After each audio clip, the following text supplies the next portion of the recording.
আসসালামু আলাইকুম রহমতুল্লাহি ওয়া বারাকাতু। আমি ডাক্তার টিপু মিয়া। আজকে আমরা জানবো গর্ভ অবস্থায় মুখ ও দাঁতের যত্ন যেভাবে নিবেন। আপনি কি জানেন গর্ভকালীন সময় আপনার দাঁতের ছোট্ট একটি ইনফেকশন আপনার গর্ভের বাচ্চার জন্য ক্ষতিকর হতে পারে।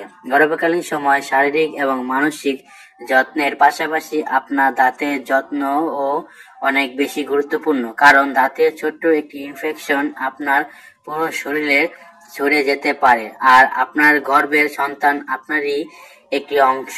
সুতরাং গর্ভকালীন সময় দাঁতের যত্নেরও আপনাকে খুবই সচেতন থাকতে হবে। গর্ভকালীন সময় দাঁতের যত্ন আপনি এবং আপনার সন্তান উভয়ের জন্যই খুব গুরুত্বপূর্ণ, কারণ গর্ভকালীন সময় আপনার শরীরে হরমোনের পরিবর্তন কারণে দাঁতের মাড়ি ফুলে যাওয়া এবং মাড়ি থেকে রক্ত পড়ার সমস্যা হয়। ডাক্তারি ভাষায় যাকে বলে জিনজিওভাইটিক।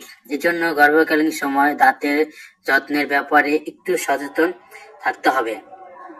গর্ভকালীন সময় ডেন্টাল দাঁতের চিকিৎসা নেওয়ার কোনো সমস্যা নেই, তবে যে কোনো ডেন্টাল চিকিৎসা নেওয়ার আগে আপনাকে অবশ্যই গাইনি ডাক্তারের সাথে পরামর্শ নিতে হবে। তবে গর্ভকালীন সময়ে কোনো ধরনের ডেন্টাল চিকিৎসা নেওয়ার সময় অবশ্যই ডাক্তারকে বলবেন যে আপনি গর্ভবতী এবং আপনার গর্ভকালীন সময়টিও তাকে বলবেন, তাতে ডাক্তারের কাছে যেতে বাধা নেই। তবে আপনি আগে থেকে নিতে পারেন। কিছু বিষয় নিজে সচেতন হলে আপনাকে ডাক্তারের কাছে যেতে হবে না। বিষয়টি হচ্ছে গিয়ে প্রতিদিন অন্তপক্ষে 2 বার দাঁত ব্রাশ করুন। প্রতি মাসে 2 মাস পর পর টুথব্রাশ বদলান। বমি হওয়ার পর মুখ ভালোভাবে কুলি করে পরিষ্কার করে নিন। গর্ভের প্রথম 3 মাস আপনার বমি ভাব কিংবা বমি হতেই পারে।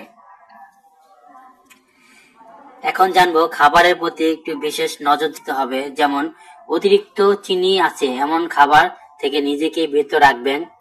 কোক বা সফট ড্রিঙ্ক এগুলো অনেক বেশি চিনি থাকে, তাই গর্ভকালীন সময় এই ধরনের কোমল পানীয় পান করা থেকে বিরত থাকবেন।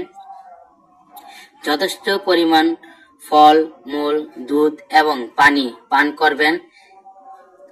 স্ন্যাক্স বা হালকা নাস্তার ক্ষেত্রে অবশ্যই কম চিনি যুক্ত খাবার খাবেন। যে কোনো ধরনের তামাক সেবন থেকে নিজেকে সরিয়ে রাখবেন এবং ধূমপান ব্যক্তির থেকেও দূরে থাকবেন। দাঁতের যত্ন আমাদের প্রতিদিনের জীবনের একটি অবিশ্ব অংশ। সুস্থ সুন্দর দাঁত একজন মানুষের ব্যক্তিত্বকে প্রকাশ করে। গর্ভকালীন সময়টি অন্যান্য সময় চেয়ে যেহেতু একটু বেশি গুরুত্ব, তাই আর সময় দাঁতের যত্নের ব্যাপারে অনেক সচেতন হতে হবে।